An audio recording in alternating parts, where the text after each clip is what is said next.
You're watching Cartel TV and I'm Simone. Today I have an SUV and a sports car and a family car and a relatively affordable one. No, it's not cheap, but it's also not $200,000. Yep, all of that in one car.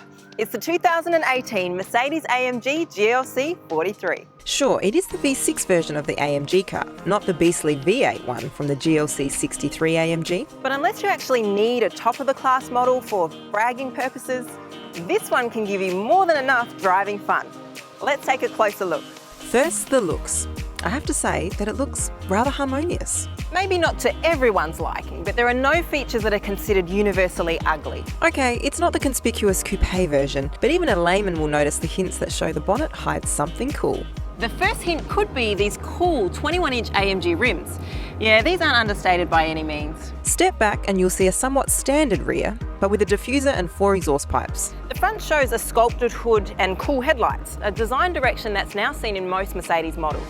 However, the most conspicuous feature is probably the dedicated stunning grille with chrome pins. It looks exclusive and sporty at the same time and has a single crossbar in the AMG guise. I have to say that the grille alone should tell you that this is a fine machine. If not, you'll see the bi-turbo badge on the side, and that always means fun. In this particular car, it means that it has a 3-litre V6 bi-turbo made by AMG with 270 kilowatts and 520 newton meters of torque. The E43 AMG comes in a different state of tune that gives 295 kilowatts, but it's not likely that you will lack power with 270 kilowatts. Either way, I have to say that this is not the result of one-man, one-engine AMG philosophy. That one is still reserved for the V8 and V12 models, but the V6 in this car is still pretty damn impressive. The engine is paired with a 9-speed automatic that has been familiar for a few years now. The gearbox is well proven and absolutely amazing. It's as if you choose the mode you want the car in and the gearbox reads your mind. In its most timid settings, it will consume 8.7 litres per 100 kilometres on average. A really nice figure for an all-wheel drive SUV with 270 kilowatts of power. The entire torque is available from just 2,500 revs, which means that the gearbox can shift well below that in order to give you better fuel efficiency and a quieter ride. However, press the pedal hard and the roar is just amazing. Not sure I ever heard a bad sounding AMG, but if the A45 with its 4-pot sounds cool, then this V6 does not disappoint. So, the roar and power are worthy of a sports car. What about the handling? It's pretty incredible how the people at AMG managed to make an SUV handle like a sports car. It's very responsive and feels like a driver's car with minimal body roll. The car has adaptive air suspension tuned by AMG with different modes of operation. The modes don't only control suspension, but also throttle and steering response and shifts. However, such power does have one downside. In order to provide confident handling, even the comfort mode fails to cover bad road conditions. Making a large, heavy car with 270 kilowatts of power wobbly is definitely not a good idea. So AMG decided to stiffen it up.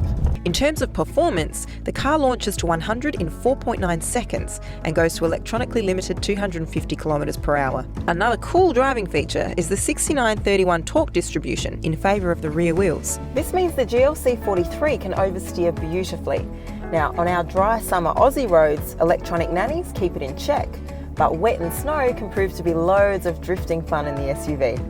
I guess I'll just have to save that for another video. On the inside, the GLC 43 AMG inevitably speaks the current interior design language from Mercedes, and even more so when we compare it to its lower counterpart, the C-Class. The floating middle section in optional carbon fibre trim gives the air of elegance and sportiness at the same time, and the 3 middle vents do their job perfectly. Speaking of which, the car also features dual-zone automatic climate control with dust filter, air recirculation and reventilation nozzles, as well as the optional air freshener system that uses perfume on the air that comes into the cabin from the vents. Similar to the Audi that Jenny reviewed, this one also has an 8.4-inch non-touch screen that comes in a tablet form. And while it comes with this really cool Mercedes Star Trek looking joystick that's easy to use and very responsive, it does make me wonder why they didn't at least offer touchscreen as well. But unlike Jenny's Audi, this one does not come with Apple CarPlay. And yes, it's all great, responsive, visible, and with a well-designed interface, despite the glued-on design solution. Plus, you also get Bemesta surround system with 13 speakers. The leather seats are very supportive, which was expected of a car with so much power. However, they also give loads of comfort, which is a great compromise from the designers. Really well done.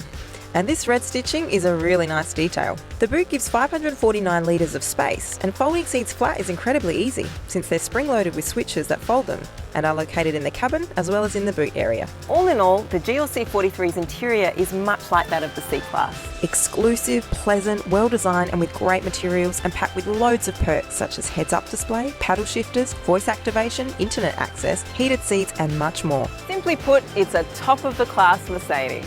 Being a Mercedes and an AMG, the GLC 43 is obviously going to give you an onslaught of safety features. You get active parking assist, agility control, ultrasonic parking sensors, adaptive high beam assist plus, 360 camera, electronic traction system, skid control, active bonnet, hill start and adaptive brake with hold function, 9 airbags, ABS, active blind spot and lane keeping assist, brake assist, the latest version of collision prevention assist, ESP, crosswind assist, run flat safety tyres, pre-safe system, Disctronic plus, stop and go pilot, cross traffic assist, AMG sports brakes and even more. There is but one downside to this car, but depending on your preferences, it could be considered an upside.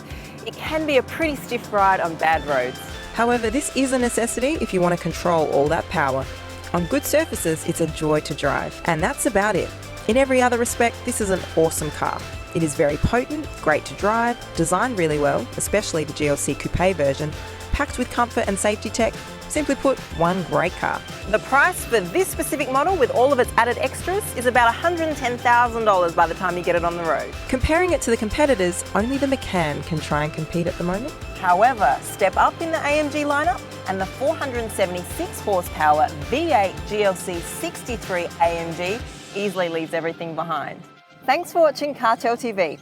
Make sure you subscribe to our channel and like us on Facebook. And I'm curious, what would you rather, a GLC or a Macan? And what trim level? Leave your comments below.